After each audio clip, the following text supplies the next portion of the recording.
Allahumme salli ala Muhammed wa ali Muhammed. Selami qoftë për mbi Muhammedin dhe familjen e Muhammed.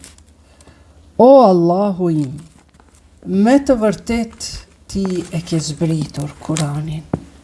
O Allah, madhëroje dëshirën time ndaj teje.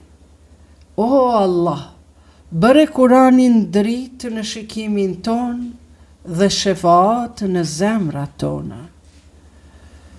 O Allah, na largo brengën dhe dëshpërimin nga ne. O Allah, zbukurona gjuhët tona me Kuran. O Allah, zbukurona fytyrat tona me Kuran. O Allah, forcona trupin ton me leximin e Kuranit. O Allah, leximin e Kuranit bëje rëndë në peshore tona. O Allah, na bën të mundshme leximin e Kuranit edhe ditën, edhe natën.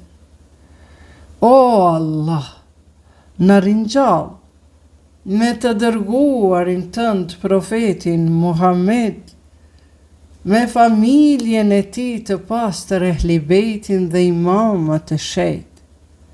Allahumme salli ala Muhammed wa ali Muhammed. Selami qoftë mbi Muhammedin dhe familjen e Muhammedit. Të dashur miq, kemi arrit dhe surja Maryam, pra gjyzi i 16, pjesa e dytë. A'udhu billahi minash shaitanir rajim. Bismillahirrahmanirrahim. كافها يا عين صاد ذكر رحمة ربك عبده زكريا إذ نادى ربه نداء خفيا قال رب إني وهن العظم مني واشتعل الرأس شيبا ولم أكن بدعاء ربي شقيا صدق الله العلي العظيم. Fjala Allahu të lartësuar është e vërtetuar. Të nderuar miq, këto ishin disa versete të surës Maryam, përndryshe surja e 19 e gjyzit 16, pjesës 16 të Kuranit. Jeni në shkollën e diturive kuranore. Kjo sure gjithsej përmban 98 ajete. Ka zbritur në Mekë. Kur themi ka zbritur në Mekë, kjo ka të bëj më shumë për suret, për kaptinat të cilat kanë të bëjnë me ballafaqimin me të krishterët, me jevrejt dhe me ata të cilët u desh që t'i bindim përmes fjalës së Zotit.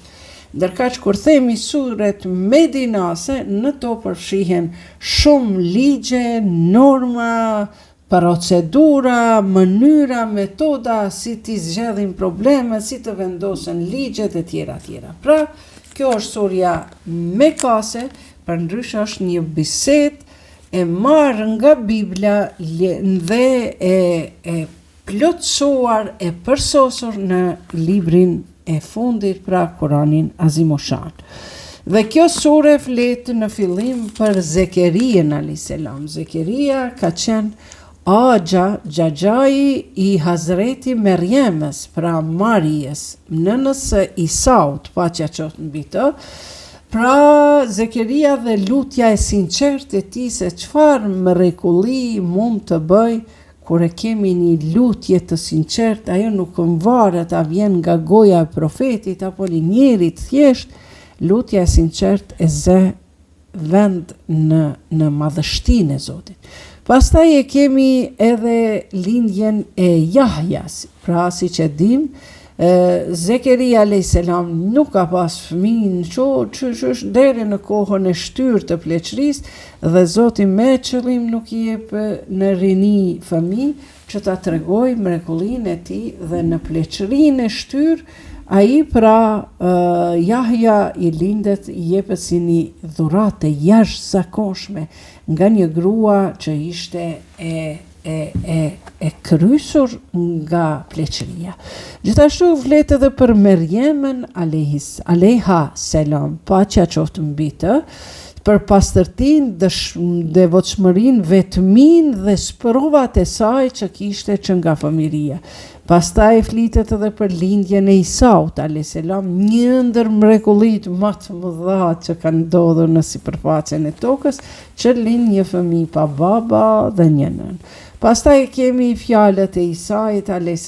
si foshnje e posa lindur, fjalë të cilat e mbronin moralin e nënës vet, sepse ajo kritikohej që ishte prej grave të pamoralshme, sepse ishte një herë dhe në shërbim të kish dhe priftërinjët asaj kohe e akuzonin atë për lavirësi, pra për punë të pamoralshme. Pastaj e kemi edhe çështjen e Ibrahimit a.s. dhe bisedën e babait të Ibrahimit, I cili ishte një dialog mes besimit. Mandej e kemi profetet e tjerë, mandej flitet për profetet e tjerë, në këtë sure gjithashtu flitet edhe për namazin dhe pasarësit, lavdrohet ruajtja e namazit në kohë. Pastaj flitet për mëshirën dhe pendimin, edhe pse ne jemi mëkatar, ne duhet të pendohemi sepse mëshira e Zotit është mbi të gjitha. Pastaj është flitet për kundërshtimin e idesë se Zoti ka vajza, ka djem e tjera. Pastaj flitet edhe për paraqitjen, flitet edhe për paralajmërimin e ardhjes së ditës së gjykimit. Njeriu nuk duhet të mashtrohet nga kjo jetë kur I dëgjon këto versete që me të vërtet vetëm zemrat e ndyra, zemrat e papastërta që mbajnë urrëtie, sepse Zoti ka thënë në një zemër ku ka urrëtie, unë nuk rri aty, përndryshe Zoti e ka vendin në zemrat tona. Prandaj kur I dëgjojmë këto fjalët e Zotit, vetëm ata të cilët nuk kanë zemër të pastër, ata mund të irritohen, mund të nevrikosen, mund të si them, të paramendojnë veten, të thonë për veten se këto versete janë të vërteta e tjera. Prandaj edhe si përfundim është se Kurani është shpallur në gjuhën e qartë. Me qëllimi I Kuranit është besimi, devotshmëria dhe udhëzimi. Pra që të besojmë, të jemi të devotshëm dhe të jemi të udhëzuar. Përndryshe udhëzimi vije nga Zoti, po për ata të cilët dëshirojnë ta mësojnë fjalën e Zotit.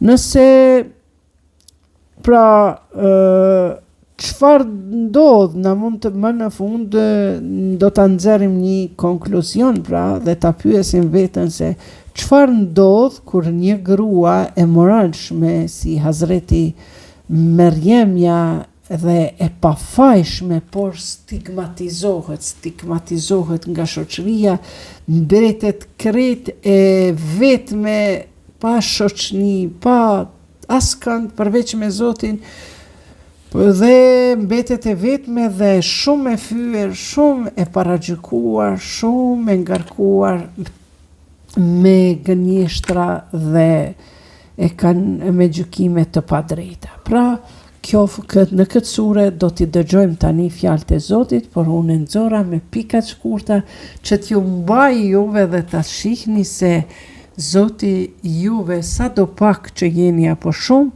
Zoti ta dini se juve ju ka zgjedh të jeni pjesë e këtij emisioni. Vazhdojmë. I mbështetem Allahu të më ruaj nga shejtani i mallkuar. Në emër të Allahut të gjithë mëshirshmit, mëshirëplotit. Kaf, ha, ja, ain, sad. Këto janë shkronjat që kanë kuptimin e vetë më të thellë, por duhet shtjellim shumë i gjatë. Rrëfimi për mëshirën e Zotit tënd ndaj robit të vet Zekerias, kur e luti Zotin e vet me lutje të fshehtë, i tha: "O Zoti im, eshtrat më janë shkatëruar, e kryet më është thinjur, por kur njëherë kur të jam drejtuar me lutje ty, o Zoti im, nuk kam qenë i pafat." Pra, gjithmonë kur të jam drejtuar ty, nuk kam qenë i pafat. Prandaj po i drejtohet Zekeria Zotit. Unë friksohem për të afërmit e mi nga gjaku pas meje, kurse gruan e kam Beronjë pra, çka shterpe i thojnë për ndryshen në Kosovë, që nuk lind fëmijë. Prandaj më fal një trashëgimtar. Shikoni, edhe duke e ditur se në çfarë gjendje e ka gruan, por Zekeria kërkon të pamundshmen nga Zoti që t'ja bëj të mundshme. Ti fal një fëmijë, sepse edhe gjaku i tij, edhe fisi i tij, edhe gruaja e tij do të ishin pa mëshirën e pa trashëgimtar. Të më trashëgoj mua dhe familjen e Jakubit dhe bëre atë, o Zoti im të mirëpritur. O Zekeria, po të përgëzojmë me një djalë i cili do të quhet Jahja. Askush më përpara nuk deshëm t'ja lëm këtë emër. Pra, kur vjen edhe e lajmëron Zekerien se do të lindësh në të kesh një djalë, dhe gruaja e Zekerias e dëgjon këtë bisedën Andrew që ja thojnë Zekerias, dhe ajo fillon të qeshrat e saj me ha, ja, dhe thotë kështu edhe i mbetet emri, dhe i thuhet se nga ky emër nuk është emëruar askush deri sot. O Zoti im, tha ai Zekeria, si do të kem unë djalë kur gruan e kam shterp, por edhe unë jam shumë i moshuar. Ja, ashtu, i tha Zoti yt, ka thënë, kjo është e lehtë për mua, edhe ty të kam pas krijuar më parë kur nuk ke qenë kur gjë. Pra ke qenë një pik uji në trupin e babait tënd, dhe pastaj të kam krijuar kur nuk ke qenë asgjë. O Zoti im, tha, më jep ndonjë shenjë. Shenja jote do të jetë ajo se ti nuk do të flasësh 3 net me njerëzit përkundër faktit se do të jesh i shëndosh. Pra, si shenjë se do të mbetet shtatzan gruaja e tij, dhe kjo do të jetë një shenjë që ti edhe pse je i shëndosh, pra mund të flasësh, ke mendjen e shëndosh, mirë po edhe përkundër faktit se ti je i shëndosh, kjo është shenja që ti nuk do të flasësh 3 ditë e 3 net. Dhe doli nga tempulli para popullit të vet dhe u bëri me shenjë ta lavdrojnë Allahun në mëngjes dhe në mbrëmje. O Jahja, merre librin seriozisht dhe i dha urtësi qysh kur ishte si fëmijë. Tash flitet për djalin e Zekerias. Butësi dhe sinqeritet që ishte i qiltër për Jahjan, tash flitet. Edhe ndaj prindërve të vet ishte i mirë. Nuk ka qenë i ashpër dhe i pasjellshëm. Këto janë cilësit, virtytet e fëmijëve të mirë, fëmijëve të cilët i përmend edhe Zoti. Prandaj këto rrëfime nuk janë na ishte se që na ishte, por mundohuni nga çdo njëra pjesë e Kuranit, ajet, verseti Kuranit, ta gjeni veten, ta gjeni një ajet për veten, për fëmijët tuaj, për familjen tuaj, për bindjen, shpirtin, për besimin tuaj, që ta forconi që fjalët e Zotit të mos ju mbeten, të mos ju shkojnë nga veshi në vesh, nga goja në vesh, por ato fjalë të Zotit të qëndrojnë, të qetësohen, të rrinë në zemrat tuaj. Dhe paqja qoftë me të në atë ditë kur u lind edhe kur do të vdes, edhe në ditën kur do të ringjallem përsëri. Tani e merr edhe historinë, pra rrëfimin e i lindjes së Jezusit, Isës a.s. Dhe përmende Merjemën në libër, kur u shmang nga shtëpiakët e vetë në anën lindore. Pra shtëpiarët e vetë, kjo i thotë pra Zoti Zekerias a.s. që përmende, bisedo me njerëzit lidhur me Merjemën, sepse kur e kërkon Zekeria me lut Zotin që t'ja çojë një djalë, në momentin kur Zekeria a.s. paqja qoftë mbi ta, shkon te Hazreti Merjemja e shenjtë, dhe ajo ishte duke ndenjur në një dhomë të kishës të tempullit të asaj kohe, dhe aty në tavolinë në tryez e kishte të mbushur me të gjitha pemët, perimet e sezonit. Dhe kur Zekeria e pyeti, o Merjem, nga i ke këto pemë? Ajo tha se nga xheneti, mi ka dërguar Allahu. Dhe kur Zekeria u vërtetu me plot fuqinë e Zotit, se çfarë po mund ka të bëj Allahu në pikë të dimrit t'i sjell Merjemës fruta nga xheneti, atëherë ai u ngrit dhe kërkoi nga Zoti. Dhe ja dha Zoti Jahjan. Dhe u fsheh prej tyre, por ne dërguam te ajo Xhebrailin, dhe ai ju paraqit asaj si njeri i përsosur. Do me thënë, Zoti ja ka dërgu Xhebrailin. Tash Xhebraili ka pas kontaktet vetëm me pejgamber, vetëm me nebi të dashurit e Allahut. Dhe shumica e dietarëve musliman thonë se edhe Merjemja ka qenë pejgambere, pasi që ajo vetë ka pas kontaktin me Xhebrailin. Mirë po, nuk ka qenë pejgambere njeri e nivelit sa kanë pas pejgamberët mashkuj, mu për arsye që Zoti e ka kursy gjinin femrore, këtë rast Hazreti Merjemën, se për vështërsitë që kanë pasur profetët meshkuj, deri te vrasjet, deri te helmimet e tjera.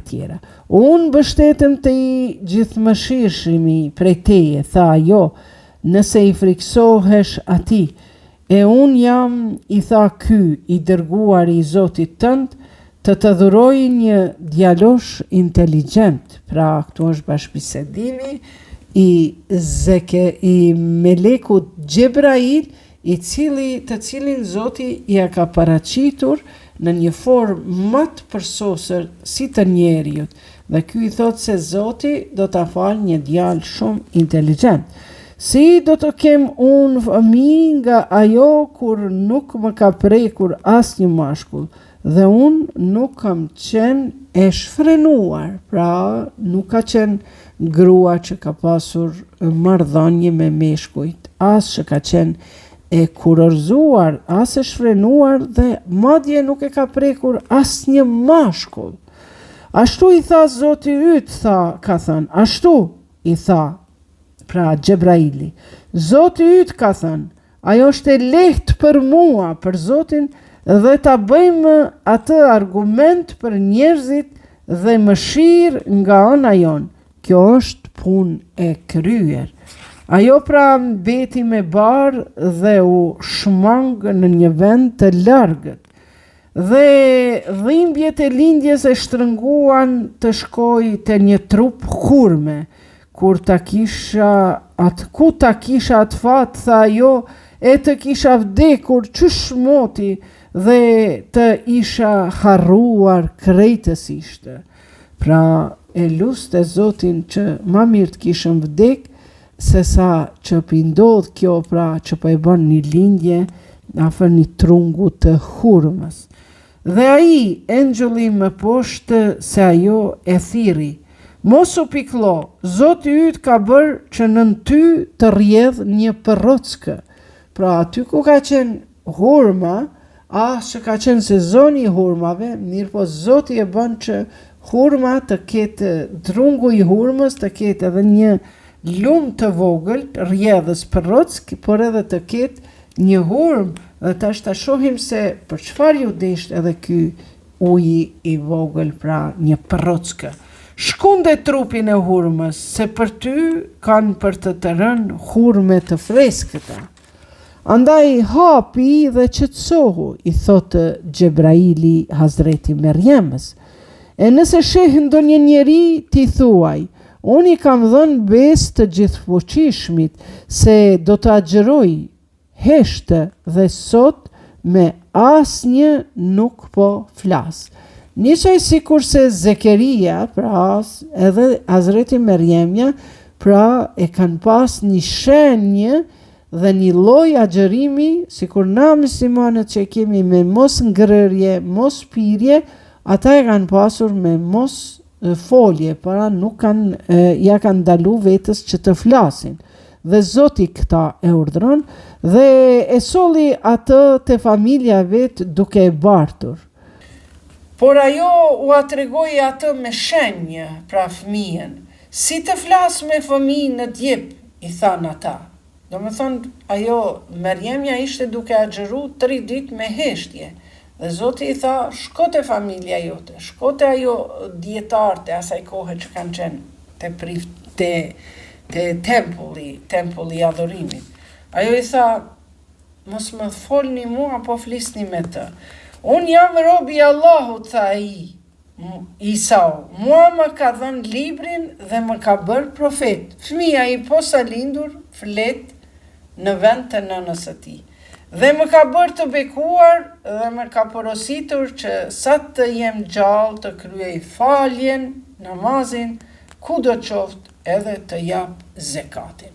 Të dashur miq, të gjitha namazet edhe tek muslimanët madje kanë mezhebi Hanefi, Maliki, Shafi, Hambeli, të gjitha këto janë lloje të ndryshme të namazit, por nuk ndryshojnë atë shumë me njëra tjetrën, por bazamenti i llojit të namazit si mas profetit Muhammed mund ta gjeni vetëm tek ehli beiti, që është nga burimi i islamit, sepse vetë vajza vetë, vetë dhëndri vetë, e kanë pa ditën natë, kanë jetu bashkë, kanë ndejt bashkë me një shtëpi dhe ata e kanë pa tamam se si është falë profeti Muhammed. Prandaj edhe të krishterët kanë namazet e tyra të veçante sipas Jezusit a.s. Dhe ja pra që thot Kurani, por të jeni në djeni ju që nuk dini të falni namaz, unë juftoj në kanalin tim në YouTube Iqbale Huduti, në playlist shkoni, shtypni butonin e playlistit dhe aty do të gjeni etiketën, targetin e namazi. I keni 10 epizoda për si me kriju shpirtin adhirues, e pastaj në praktik i keni sabajin, drekën, i qindin, akshamin, jacin. Është shumë e lehtë, veç e lën anash telefonin, edhe falesh namaz duke dëgju zanin tim, herë duke kqyr edhe lëvizjet e mia. Prandaj mos harroni në YouTube Iqbale Huduti. Dhe të jemi mirë, thot tash vazhdon Jezusi, Isa a.s. Dhe të jemi mirë ndaj nënësime e nuk do të më lejojnë të jemi ashpër dhe i pasjellshëm. Paqja e shpëtimi janë me mua, ditën kur kam le dhe ditën kur do të vdes, por edhe ditë kur do të ringjallem rishtas. Do më thënë, I përmend këto 3 ditët, dita e lindjes, dita e vdekjes dhe dita e ringjalljes. Ai është Isa i biri Merjemës. Shikoni, ne po I marrim vetëm sipërfaqësisht këto versete kuranore. Përndryshe për Jezu Krishtin, një ndër shpjegimet më fantastike I bën I nderuari teologu Drilon Gashi. Pra në YouTube e keni Islami ezoterik, apo vetëm shkruajeni Drilon Gashi dhe në kanalin e tij do të gjeni shumë video të cilat flasin për Jezusin, për Isën a.s. Ndërkaq unë vetëm po I kaloj sepse jemi vetëm në komentim, në lexim të rrjedhshëm në gjuhën shqipe dhe komentim letrar, aty këtu ndonjë fjalë që me mund sa më shpejt me kry këtë pjesë të Kuranit. Ai është Isa, I biri Merjemës, fjalë e vërtet në të cilën ata dyshojnë. Nuk I ka mbetur Allahu të ketë fëmijë, qoftë lartësuar ai. Kur vendos për ndonjë punë, ai vetëm I thot asaj, bëhu, kun, fejekun, dhe ajo bëhet. Pra ju mos I thoni që Isa është djali I Zotit, qoftë larg prej asaj, thot Zoti, qoftë I lartësuar Allahu, engjëjt. Dhe thot, kur për Zotin është shumë e lehtë kjo me ndodh, vetëm I thot kun fejekun, bëhu edhe bëhet. Si ka qenë e lehtë ta krijoi Zoti Ademin a.s. pa babë e pa non, ashtu edhe e ka kriju këtë Jezusin a.s. Isën a.s. pa babë e me non. Allahu është pa më dyshje Zoti im dhe Zoti juaj. Shikoni pra, si që thot Isa a.s. Jezusi, ai është Zoti im dhe Zoti juaj. Unë kam dëgju se edhe ky verset gjendet në Bibël. Pra nuk jam unë djali I Zotit. Prandaj, adhurone atë Allahun, kjo është rruga e drejtë. Pra mos më adhuroni mua. Dhe palët u konfrontuan ndër veti, të mjerët ata që nuk besojnë në ditën e madhe të dëshmuar, që kanë me dëshmu me engjëj, me Zotin, me xhinët, me njerëz, kanë me dëshmu këtë ditë. Sa mirë do të dëgjojnë dhe sa mirë do të shohin atë ditë, në ditën e gjykimit, kur do të qëndrojnë para nesh, para Zotit, por mosbesimtarët sot hapstazi kanë dështuar plotësisht. Dhe tërhiqu vërejtjen për ditën e mjerimeve, kur të zbatohen urdhrat, e ata janë indiferent dhe nuk besojnë.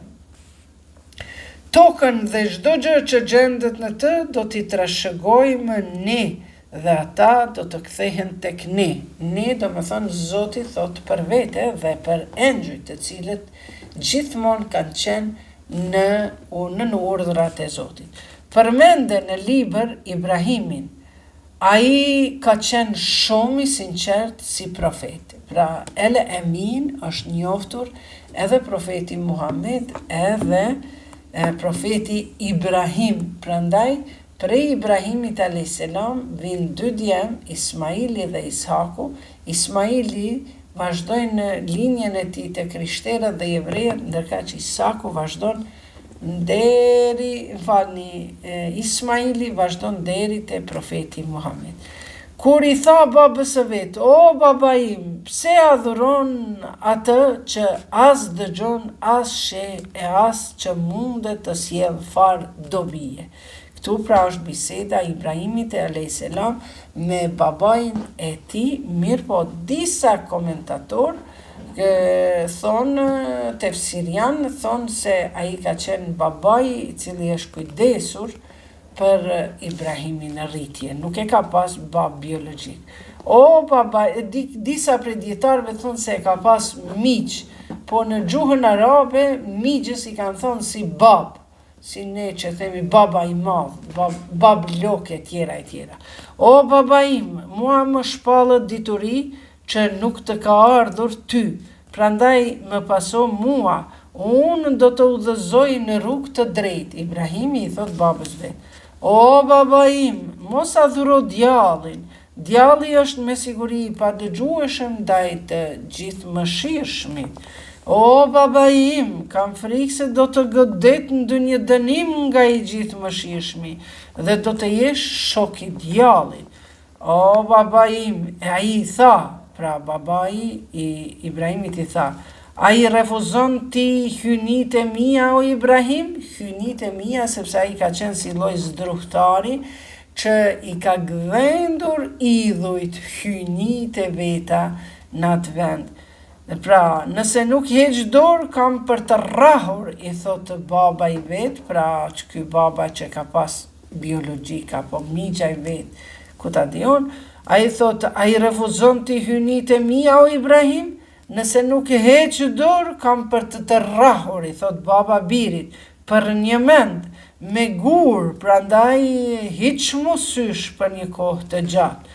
Qofshë në paqe, tha Ibrahimi, pra selam aleikum, do ta lut Zotin tim të falë, sepse ai shumë mirë, është I mirë ndaj meje, dhe do t'ju lër juve dhe tërë ata që po I adhuroni në vend të Allahut, dhe do të adhuroj Zotin tim, shpresoj se nuk do të jem fatkeq në adhurimin e Zotit tim.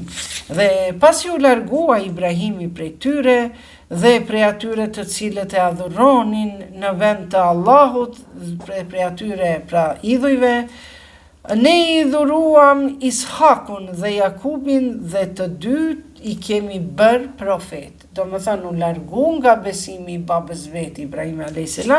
dhe pastaj ja dham Jakubin dhe Isakun dhe I bëm të dy djemt e tij profet. Dhe I shpërblye me mishirën tonë dhe I bëm të jenë të lavdruar dhe të përmendur për të mirë. Dhe përmende në libër Musan, ai ka qenë I sinqert dhe ishte profet ferr fyes që gjithmonë e ka fy xhehenemi. Dhe ne e thirrëm nga ana djathtë e Turit, është flet tash për Musën a.s. dhe e sollëm afër shpëtimit dhe I dham me mëshirën ton vëllaun e vet Harunin si profet dhe përmende në libër Ismailin. Ai ka qenë I sinqert në premtim dhe ishte profet ferrëfyes. Shikoni sinqeriteti të çdo njeri profet ka qenë virtyti bazë, themelor. E për fat të keq çdo njeri profet që ka shpërnda fjalën e Zotit, edhe sot njerëzit që janë në shërbim të Zotit, të gjithë janë fyer për gënjeshtar. Vazhdojmë. Dhe e urdhëron të familjen e vet të kryej namazin, të japin zekatin dhe ishte I kënaqur te Zoti I tij. Dhe përmende në libër Idrisin, pra qatë librin që e kishte profetit të përmendish edhe Idrisin a.s. A ishte shumë I sinqert si profet, shikoni prap sinceriteti dhe profetet. Dhe ne kemi ngritur, prandaj njerëzit të cilët janë të sinqert në të folur, ata çdo ditë më shumë ngriten shpirtënisht. Kur në mendje nuk ka ide si të mashtroj, kur në gojë nuk ka fjalë si të përgënjeshtroj, zemra e tij I pastrohet dhe kështu pra ti e merr virtytin e profetëve të cilët kanë qenë as-sidik të sinqert. Ata janë profetë të cilët Allahu I ka mbuluar me mëshirën e vet. Këta profetët që u përmenden. Pasardhës të Ademit dhe të atyre që I bartëm me Nuhin, dhe prej pasarsve të Ibrahimit dhe Israelitve, jo Izraelitve të sotshëm, e keni në videot në YouTube, Israelitve edhe të atyre që I kemi për udhur dhe I kemi zgjedhur. Kur e lexoheshin ajetet e të gjithë mëshirshmit, ata binin në sejdë dhe qanin. Por pas atyre mbeten pasardhës të këqinje. ata mbase të keqinje, të cilët e lanë namazin dhe u dhanë pas epsheve. Shikoni, edhe profetet madje kanë pasur fëmijë, siç tha pasardhës të keqinje, të cilët masi që ja ka mësu profetin namazin, adhurimin, ata thotë e lanë namazin dhe u dhanë pas epsheve, ata mbase do ta pasojnë. Do ta pasojnë shkaku dhe pasoja, nëse nuk don të jesh i udhëzuar në udhëzimin hynor i cili Zoti të ka krijuar, atëherë normal që do të kesh pasoja në jetën tënde. Prandaj ne si prindër, e kam thënë edhe në një video në YouTube, ne si prindër gjithmonë kur nuk duhet i humbim shpresat, sepse ne duhet ti mësojmë fëmijët tonë të bëjnë namazin, të lexojnë Kuranin, të jenë, të shkojnë nëpër mektebe, të mësojnë për fenë e Zotit, sa janë të vegjël se pastaj mund të devijojnë dhe ti do t'japësh përgjegjësi pse në veçli nuk i ke mësuar. E nëse Amandi faleminderit, e nëse në veçli pra nuk e nëse në as moshës 18 vjeçare fëmia jot për shkak shoqërisë për shkak djallëzisë vetë nuk e don fjalën e Zotit ose veç është një besimtar i thjesht, ti si prindër kur nuk bën ta humbësh shpresën te Zoti dhe duhet të kesh shumë kujdes që të bën drejtësi. Prandaj edhe kur në ndarjen e hisës trashëgimis kam pas disa pyetje, thuhet se po një djalë i cili nuk është i sjellshëm, nuk është i dëgjueshëm, nuk është kujdes për nënën, për babën, ati s'bën edhe m'ia dhon hisën e kundërta e kësaj. Edhe me pas fëmin tënd kriminal, ti e ki obligim ja dhon hisën e ti, të drejtën e ti, sepse ndoshta ai për shkak kësaj drejtësisë hynore që baba i e ndan dhe lutet për fëmijët e vet të devijuar, për shkak kësaj pse një fjalë e Zotit po realizohet tek fëmijët e vet, ata do të udhëzohen. Por është një drejtë e mirë që prindri ka të drejtë 1/3 e pasonisë me ia dhënë kujt të doj, që i bie, ai që kujdeset, ai që është më i sjellshëm, qoftë vajza, qoftë djali, sa janë gjallë, babai mundet m'ia lënë një pjesë të trashëgimisë apo pasurisë që ka, ose kur vdes. Prandaj thot kështu, përveç atyre që janë por pas atyre mbeten pasardhës të këqinjë, të cilët e lanë namazin dhe u dhanë pas epsheve, ata mbase do ta pësojnë. Harova diçka, prandaj na si prindër kur s'bën me humbë mëshirën, shpresën te Zoti se një ditë ata nuk do të udhëzohen. Ata do të udhëzohen nëse ti si prind, si baba, ke filluar të shkëlqesh me sjelljet e tua, me përmisimin e sjelljes tënde, sepse ndoshta në rini nuk je sjell mirë me nënën e fëmijëve të tu, me gruan tënde dhe fëmijët këtë e kanë parë dhe tani ata nuk e marrin mësimin nga një prind i cili dikur ka qenë shumë arrogant, shumë i keq, shumë i pasjellshëm me gruan e tij.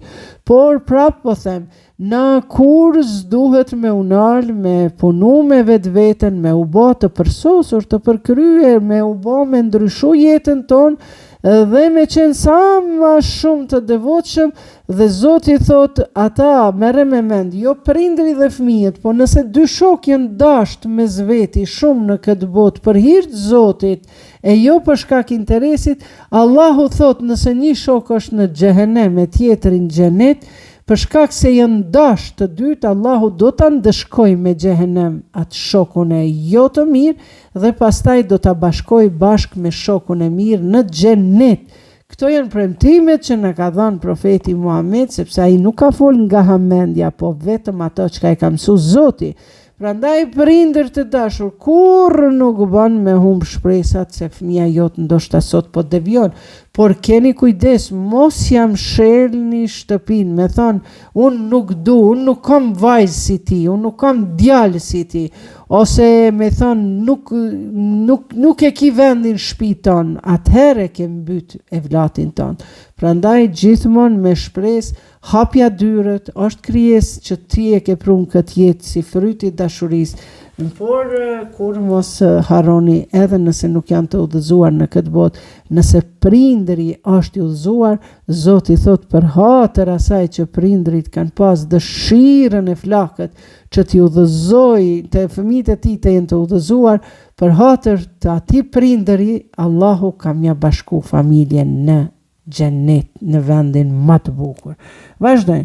Përveç atyre që janë penduar dhe kanë bërë kanë besuar dhe kanë bërë vepra të mira, atyre nuk do t'i bëhet kur fare pa drejte, ata do të hyjnë në xhennet. Pra shikoni Zoti çka thot.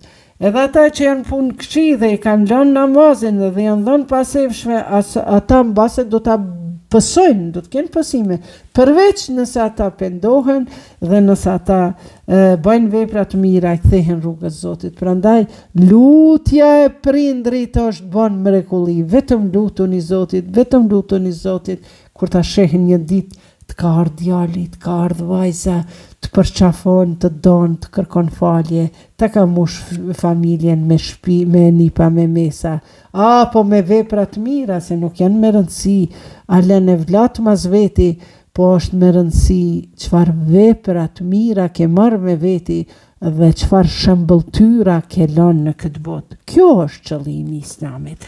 Në kopshtet e Adnit, të cilët i mëshirshmi Shehurazi u ka premtuar robëve të vetë, premtimi i tij me siguri do t'i realizohet. Pra ata të cilët pendohen dhe i kthehen Zotit. Tregohet që Shehurazi ja ka premtuar Zoti, po nuk ja ka tregu që kur shkojmë në xhenet, ua, kush qenë ka ky kopshti Adnit, Adn emrin e është pra. Aty nuk do të dëgjojnë fjalë të kota, por vetëm paqe, selam, selam. Dhe aty do të furnizohen në mëngjes dhe në mbrëmje. Sa bukur. Pra e ka përkthy profesor doktor Fethi Mehdiu kësaj here, paqe, ndërka që në arabisht është selam, selam, selam. Pra në shqip paqe. Dhe pse ne mos me thon paqe, selam aleikum, paqe qoftë mbi ty. Vazhdojmë. Dhe aty do të furnizohen në mëngjes dhe në mbrëmje. Atë xhenet do ta trashëgojnë nga robërit tan kush ruhen nga mëkatet. Kush e trashëgon xhenetin pra.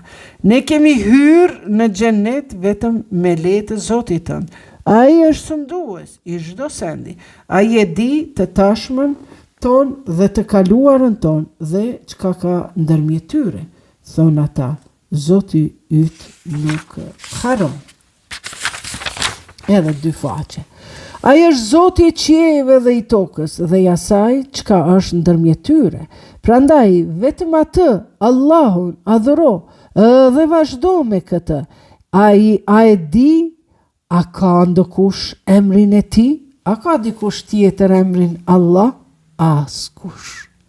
Na kemi Zoti gjithësisë, Zoti Jakupi, Zoti Hashim Thaçi, Zoti Albin Kurti, Zoti kemi ba, plot zotat vegjël në këtë botë, është mëkat. Mund të thuash zotëri, edhe profetit i kanë thënë, Mevlana, zotëri është respekt. E jo Zoti. Ka u bo ai Zoti, nëse ke marrë një pozit, tash na u bën Zoti, jo more zotëri. Leni këto bontonet të cilat veç të largojnë dhe veç të zbehin besimin tënd në Zotin e madh. Është e madhe fjala kur themi ja Rab, na prek në zemër. E kur e themi në shqip, o Zot, na prek në shpirt, sepse e kuptoj. Andaj, lëri këto Zoti filoni, Zoti fisteki. Vazhdojmë. Njeriu thot, a për një mend kur të vdes do të ringjallem? Pyet. A nuk kujtohet njeriu se e keni krijuar në nisëm kur ai nuk ishte kur gjë? Pra, Zoti tash i thot, a nuk pi kujtohet atë njeriu që kur e kemi nisë në nisëm ka qenë kurgjohiq. Dhe pasha Zotin tënd, ne do t'i mbledhim edhe ata edhe djajtë, pastaj do t'i shpijem pa tjetër të gjunjëzohen përreth xhehenemit, ata të cilët nuk besojnë. E pastaj nga secili grup do t'i ndajmë ata të cilët kanë qenë më brutal ndaj të mëshirshmit. Pra, më brutal, më sjelljet, më të këqija, të mundesh me qenë roje e burgut, të mundesh me qenë polic, po ka dhe të tillë policët e udbës që sjakania e kanë ti shqiptar. A i ka punu me shkavin edhe ka qenë më brutal. Prandaj Zoti këtu po i dallon, po thot. Pastaj nga secili grup do t'i ndajmë ata të cilët kanë qenë më brutal ndaj të mëshirshmit. Nga se ne e dim, Allahu e din, mirë ata të cilët e kanë merituar më së forti të digjen në të digjen pra në zjarr, sepse qofse ti don me pyet veten sa ku e ki vendin në ahiret, pyet e veten tënde sa zemra i ke djeg. E valla kur i djeg zemrat në këtë dunja me fjalën e flisht, me dorën e lig, me shikimin e keq, me veprat e tua të këqija, normal që ai zjarr që e ke kriju në këtë botë për dikot tjetër do të ruhet i këndjellur në botën tjetër për trupin tënd, por jo për këtë trup me mishe me gjak. Sepse ky digjet dhe shkrihet dhe me të neshnat, por një trup i cili nuk ngjason me këtë trupin që e kemi. Kënaqësitë e kësaj bote nuk ngjasojnë me kënaqësitë e botës tjetër. Kënaqësitë e kësaj bote i ndin edhe kafsha edhe njeri kur shumëzohen e kur bëjnë marrëdhënie intime. Po ato kënaqësi as 1% nuk gjasojnë me kënaqësitë e botës tjetër. Ato janë të çiltërta, ato janë të pastërta, aty nuk ka ndalesa, aty nuk ka harame. Prandaj vazhdojmë. Nga se ne i dim mirë ata të cilët e kanë merituar më së forti të digjen në të, dhe secili prej jush do të arrijë aty. Zoti yt me siguri ashtu është besatuar. Pastaj ata të cilët janë shmangur prej mëkateve do t'i shpëtojmë, kurse mizorët do t'i lëmë që të zvarriten aty gjunjazi. Pra ata të cilët janë shmangur mëkateve, tash për shembull, ti e ke bëni mëkat, edhe ke thonë o Zot falem se gabova. Dhe nëse ti i kthehesh të njëjtës punë, të njëjtit mëkat, atëherë Zoti thot do t'ja dyfishoj ndëshkimin. Ndërkaq këtu thot do t'i shpërblej ata, do t'i shpëtoj ata që i shmangën mëkateve. Ti mundesh me gabu, mundesh me bëni vepër të keqe, po mos hec asaj rrugës, se krejt na jemi njerëz të gabushëm. Na mashtrojnë epshet, na mashtron shejtani, rinia e tjera, por për atë arsye Zoti thot pendohuni dhe mos ju ktheni më asaj rrugës. Vazhdojmë. Sepse kur janë lexuar ajetet tona të qarta, atëherë ata që nuk besonin u thonin atyre që besonin. Cili nga këto dy grupe është në pozitë më të mirë dhe kush ka shoqëri më të mirë? Pra ata që kanë besuar dhe që s'kanë besuar janë bëjnë biseda. Po sa i kemi shfarosur për para tyre, të cilët me pasuri dhe dukje të nxisnin kurreshtje. Pra, ata njerëzit që kur i ke pati me Mercedes, me vetura, me pasuri të mëdha, dhe të çonin kurreshtje, të çonin lakmi që kur i shihje ti ata. Thuaj, kush është në humbje? I gjithë mëshirshmi i dhënë të jetë të gjatë, derisa të atilët e përjetojnë atë që ka u është premtuar, qoftë dënimi, qoftë dita e kiametit, me siguri do ta marrin vesh se kush ka pozit më të keqe dhe ushtri më të dobët. Dhe Allahu u arrit udhëzimin atyre të cilët janë në rrugë të drejtë. Dikush thot me një verset kuranor, thuhet Allahu e udhëzon këtë doj. Shikoni, jo këtë doj Zoti, se kishte me qenë pa drejtësi, s'bën me kuptu tekstualisht këtë fjale, sepse kishte me qenë pa drejtësi, nëse mua Zoti më udhëzon dhe më shpërblen me xhenet, ndërka që ty Zoti nuk të udhëzon dhe të ndëshkon me xhehenem. Pra nuk ka logjik, por ja si që thot Zoti. Dhe Allahu u arrit pra udhëzimin atyre të cilët janë në rrugë të drejtë, kurse veprat e mira e të vazhdueshme, jo vetëm një herë me ndihmu